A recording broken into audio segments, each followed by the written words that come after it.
Welcome to the lesson number 31। आज के इस लेसन में हम बात करेंगे सबसे पहले ग्लोबल वेरिएबल्स के बारे में। तो देखते हैं कि ग्लोबल वेरिएबल्स क्या होते हैं। ग्लोबल वेरिएबल्स, अगर हम ग्लोबल वेरिएबल्स की बात करें तो ये ऐसे वेरिएबल्स होते हैं जो किसी भी फंक्शन के अंदर डिफाइन किए जाते हैं, लेकिन हम इनको बाहर भी एक्सेस कर सकते हैं, मतलब आउटसाइड दी फंक्शन भी एक्सेस कर सकते हैं। तो हम इसको डिफाइन कर सकते हैं, these are the variables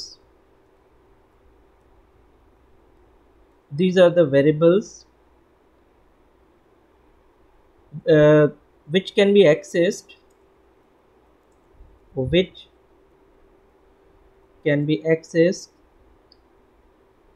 from outside the function.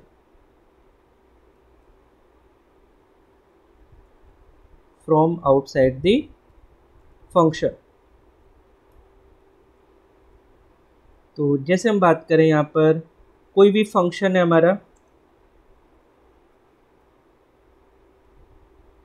और इसके अंदर अगर हमने कोई फंक्शन के अंदर हमने वेरिएबल को ग्लोबल बना दिया है,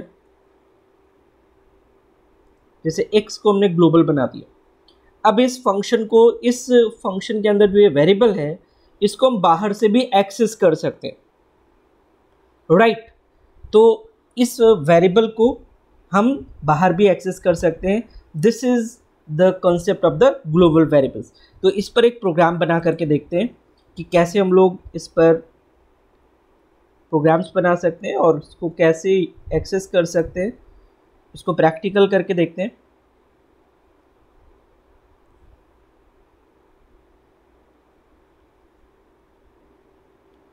तो यहाँ पर हमारा आईडी ओपन हो गया है। मैं यहाँ पर एक न्यू फाइल बना लेता हूँ, ठीक है। यहाँ पर एक न्यू फाइल बना लेते हैं हम लोग, और इसके अंदर मैं वेरिएबल ले रहा हूँ y, z, और इसको इनिशियलाइज कर देते हैं 1 और 2 से, ठीक है। हम इस तरीके से पाइथन के अंदर इनिशियलाइजेशन कर सकते हैं। y, z इक्वल टू 1, 2, मतलब y 1 से इनिशियलाइज हो गया है और z 2 से इनिशियलाइज हो गया है, राइट।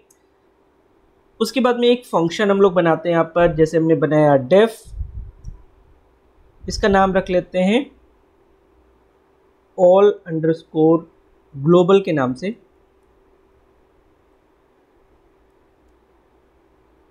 और इसके अंदर एक ग्लोबल वेरिएबल बनाते हैं x, ठीक है। अब ये जो x बनाया ना, ये ग्लोबल वेरिएबल है, बिकॉज हमने ग्लोबल कीवर्ड लगा दिया इस वेरिएबल के आगे। अब हमें क्या करना है, अब हमें करना है x equal to y plus Z करना है। सिंपल हम कर रहे हैं यहाँ पर y प्लस जेड, राइट। और हम प्रिंट करना चाहते हैं x को, ठीक है। हम यहाँ पर प्रिंट करना चाहते हैं x को। तो ये तो फंक्शन के अंदर हम लोग कर रहे हैं, राइट। अब हम क्या करेंगे, अब हम इस फंक्शन को एक तो कॉल कर लेते हैं अंडरस्कोर ग्लोबल, ठीक है। हमने सिंपल फंक्शन को कॉल कर लिया है, राइट।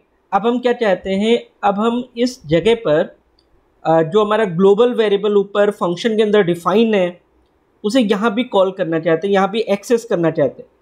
तो सिंपल मैं लिख रहा हूँ यहाँ पर प्रिंट x, राइट। तो यहाँ पर x को मैंने प्रिंट कराया, x की वैल्यू कहीं बाहर डिक्लेयर तो है नहीं, जैसे y और z डिक्लेयर है, x बाहर नहीं है, फंक्शन के अंदर है, लेकिन ये ग्लोबल वेरिएबल है इसलिए हम इसको बाहर एक्सेस कर सकते हैं, राइट। तो यहाँ पर हम लोग इस ग्लोबल वेरिएबल को बाहर एक्सेस कर रहे हैं, राइट। तो इसको हम लोग पहले सेव करेंगे।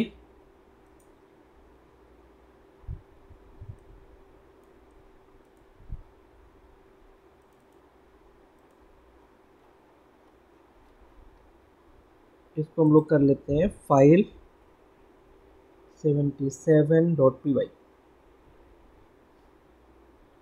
और इसे सेव कर देते हैं फाइल को। ठीक है, अब इसे रन करेंगे तो आप देखेंगे 3 और 3 दोनों के लिए ये आउटपुट हमें जनरेट करके दे रहा है। एक तो हमने यहाँ पर ऑल ग्लोबल फंक्शन कॉल किया है तो उसके लिए कंट्रोल यहाँ पर गया होगा, फंक्शन कैलकुलेट किया होगा और इसकी वैल्यू 3 दे दी। यहाँ पर हम एक एक्सेप्शनल केस x को प्रिंट करा रहे हैं। x कहीं भी अवेलेबल नहीं है, फंक्शन के अंदर है। ठीक है, लेकिन फिर भी यहाँ पर हम वैल्यू को एक्सेस कर पा रहे हैं क्योंकि ये हमारा ग्लोबल वेरिएबल है। राइट, तो इस तरीके से हम ग्लोबल वेरिएबल को एक्सेस कर सकते हैं outside the function as well. Okay, तो ग्लोबल वेरिएबल के बाद में अब हम बात करेंगे कुछ लाइब्रेरी फंक्शन के बारे में जो कि बहुत ही इम्पोर्टेंट है। लाइब्रेरी फंक्शन, यहाँ पर हमने ढेर सारे लाइब्रेरी फंक्शंस पढ़े हैं। ठीक है, आपको याद आ रहा होगा हमने एक फंक्शन पढ़ा था इनपुट फंक्शन। ठीक है, तो यहाँ पर हम इनपुट फंक्शन के बारे में पहले बात करेंगे। यहाँ पर कई लाइब्रेरी फंक्शन के बारे में हम बात करने वाले हैं। ठीक है, तो सबसे पहले हम बात करेंगे इनपुट फंक्शन के बारे में। तो एक प्रोग्राम के थ्रू हम लोग यहाँ पर इसको एक्सप्लेन करेंगे। हम इस पर प्रोग्राम्स बना चुके हैं, ऑलरेडी बना चुके हैं, लेकिन हम यहाँ पर एक छोटा सा प्रोग्राम और बना करके देखते हैं ताकि इनपुट फंक्शन का जो कंसेप्ट है वो बिल्कुल आपको समझ में आ जाए। तो यहाँ पर मैं न्यू फाइल लेता हूँ। राइट, और एक वेरिएबल लेते हैं नेम और इसमें हम लोग कर देते हैं इनपुट और यहाँ पर हम लोग कर देते हैं enter employee name, enter employee name और एक वेरिएबल ले लेते हैं सैलरी, इनपुट एंटर सैलरी कर देते हैं।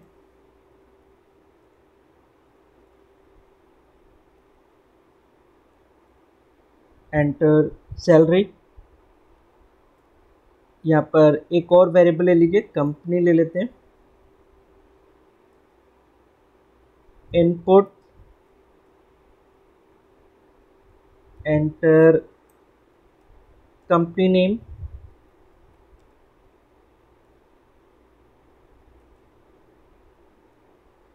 Enter company name.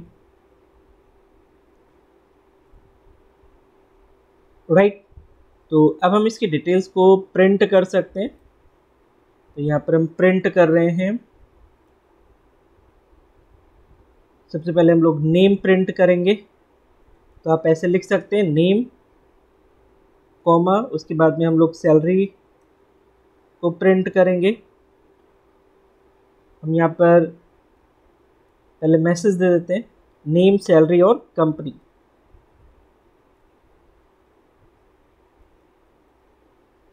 Name salary और कंपनी हम लोगों ने यहाँ पर 3 नाम दे दिए हैं। पहले हमने एक स्ट्रिंग दे दी, मतलब नेम सैलरी और कंपनी, एक हेडिंग यहाँ पर दे दी हम लोगों ने। और अब हम इसे प्रिंट करा सकते हैं जो वेरिएबल्स हैं। तो वेरिएबल्स हमारे पास क्या है, नेम है, सैलरी है, ठीक है, और कंपनी है। तो इस तरीके से भी हम पाइथन में डिस्प्ले कर सकते हैं। हेडिंग्स को हम लोग कॉमा से सेपरेट कर सकते हैं और फिर वेरिएबल्स को हम लोग कॉमा से सेपरेट करके उसे डिस्प्ले कर सकते हैं। राइट, तो अब इसे हम लोग सेव करेंगे।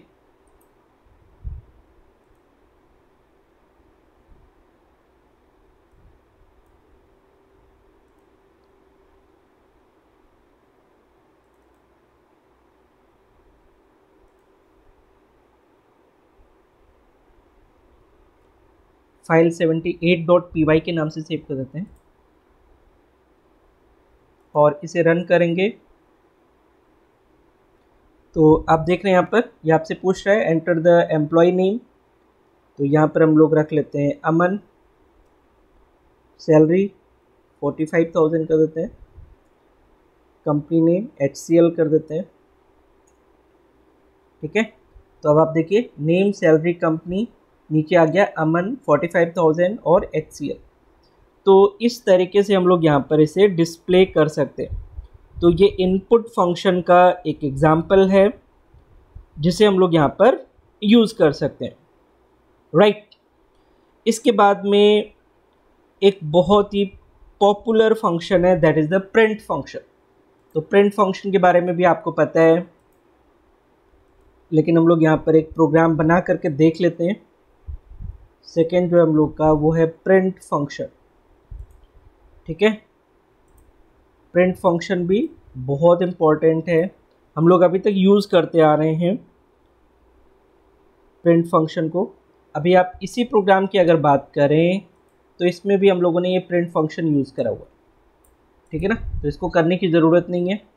जो भी हम लोग प्रोग्राम यूज़ कर रहे हैं, अगर हमें कोई चीज़ डिस्प्ले करनी है तो हम क्या करेंगे, प्रिंट फंक्शन यूज़ करेंगे। ठीक है, तो ये नॉर्मल फंक्शंस होते हैं कुछ जिनको हम लोग यहाँ पर यूज़ कर सकते हैं, राइट। तो इसको आपको करके देखना है प्रिंट फंक्शन को।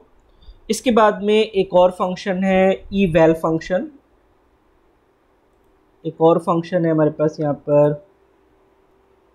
eval फंक्शन, ये एग्ज़ाम में पूछा गया है। ठीक है, ये फंक्शन बेसिकली क्या करता है, ये फंक्शन बेसिकली स्ट्रिंग की वैल्यू को इवैल्यूएट करता है। क्या करता है, स्ट्रिंग की वैल्यू को इवैल्यूएट करता है। ठीक है, तो आपको अगर स्ट्रिंग की वैल्यू को इवैल्यूएट करना है तो आप eval फंक्शन यूज़ कर सकते हैं, राइट। तो इस पर हम लोग एक प्रोग्राम बना करके देख लेते हैं यहाँ पर। तो हम लोग आ जाते हैं यहाँ पर, एक न्यू फाइल लेते हैं और इसमें हम लोग सिंपल सा एक वेरिएबल लेते हैं एक्सप्रेशन के नाम से और इनपुट करा देते हैं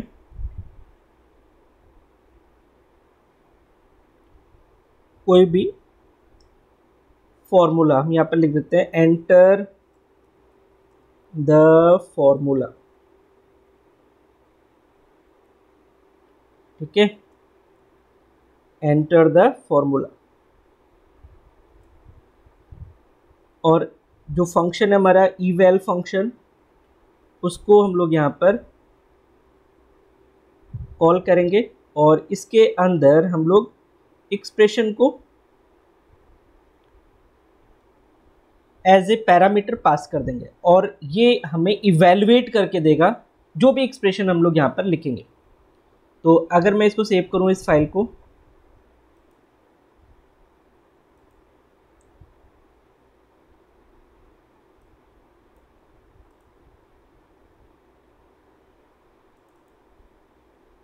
इसको हम लोग कर देते हैं फाइल 79.py।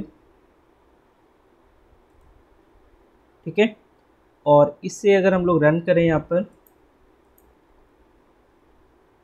ठीक है, तो ये देखिए आपसे क्या कह रहा है, एंटर द फॉर्मूला।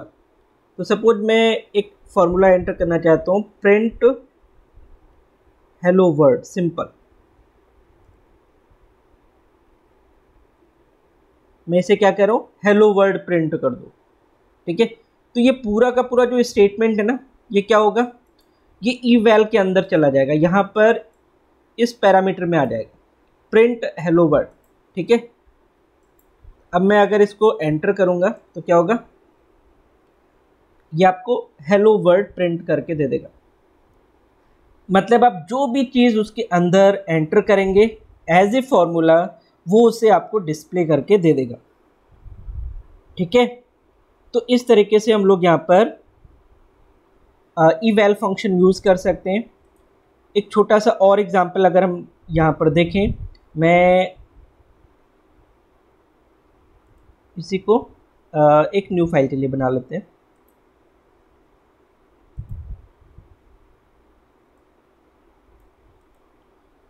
यहाँ पर हम लोग करेंगे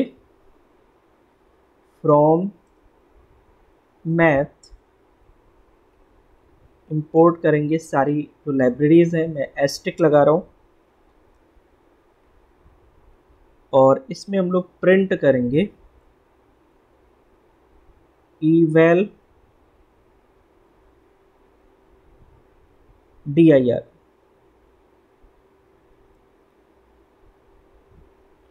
eval dir फंक्शन है, तो यहाँ पर पैरेंथेसिस लगा दीजिएगा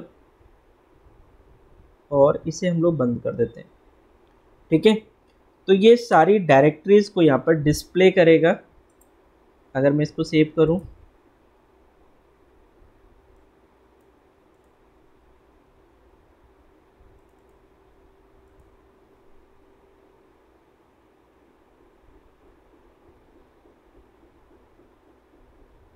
और इसे हम लोग रन करें अगर यहाँ पर, तो आप देखेंगे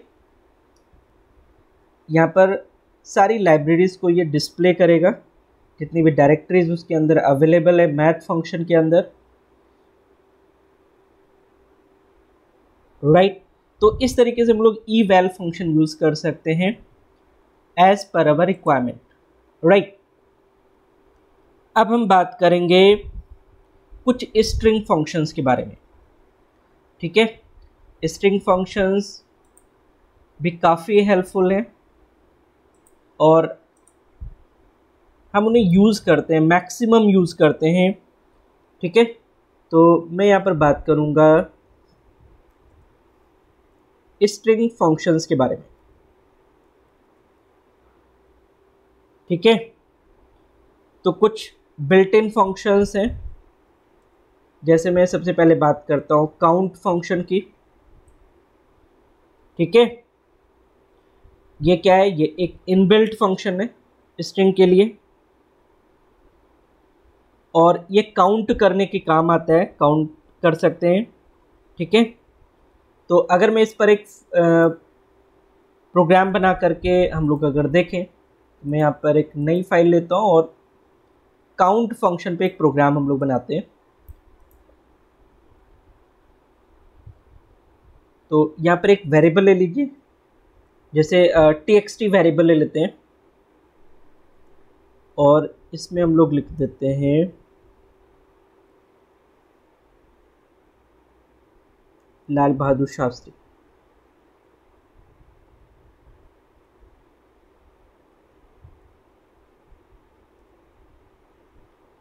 ट्रेनिंग इंस्टीट्यूट।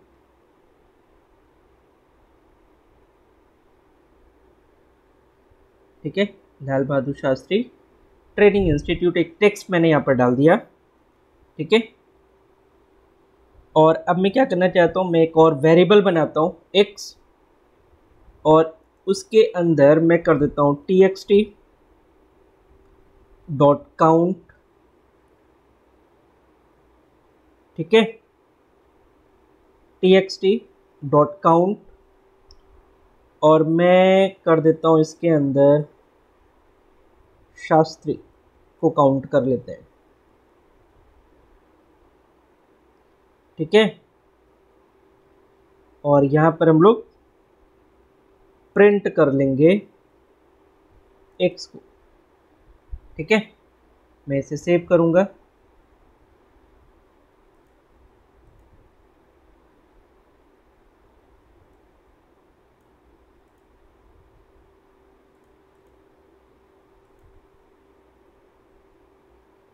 इसके अंदर हम लोग कर देते हैं फाइल 81.py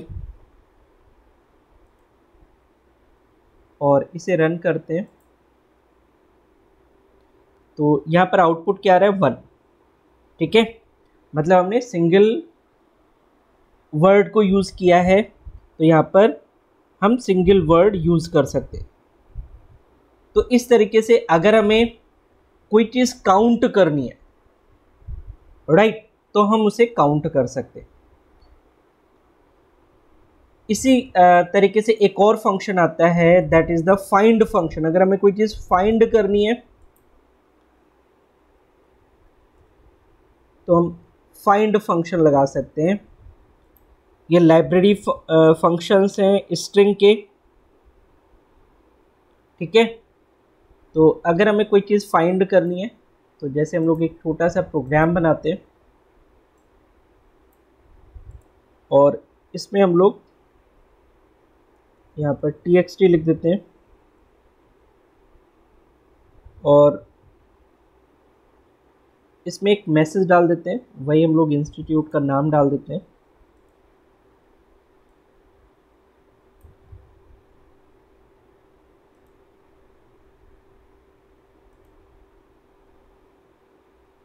ठीक है, और हम लोग यहाँ पर एक और वेरिएबल लेते हैं x और इसके साथ में हम लोग फाइंड फंक्शन लगा देते हैं, मतलब txt डॉट फाइंड फंक्शन। ठीक है, txt डॉट फाइंड फंक्शन और हम लोग यहाँ पर फाइंड कर लेते हैं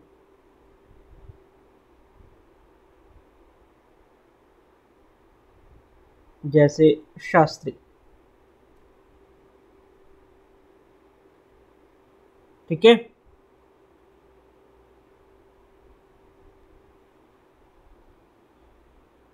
तो यहाँ पर हम लोग एक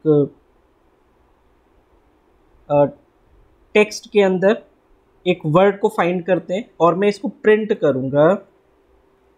प्रिंट कर लेते हैं एक्स को। पहले हम लोग इसको सेव करते हैं।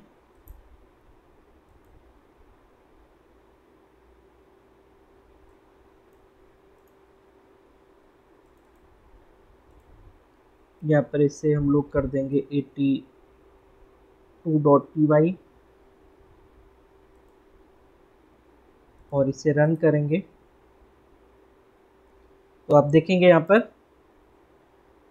12th लोकेशन पर शास्त्री लिखा हुआ है। ठीक है, जैसे एल हमारा 0 लोकेशन पर है।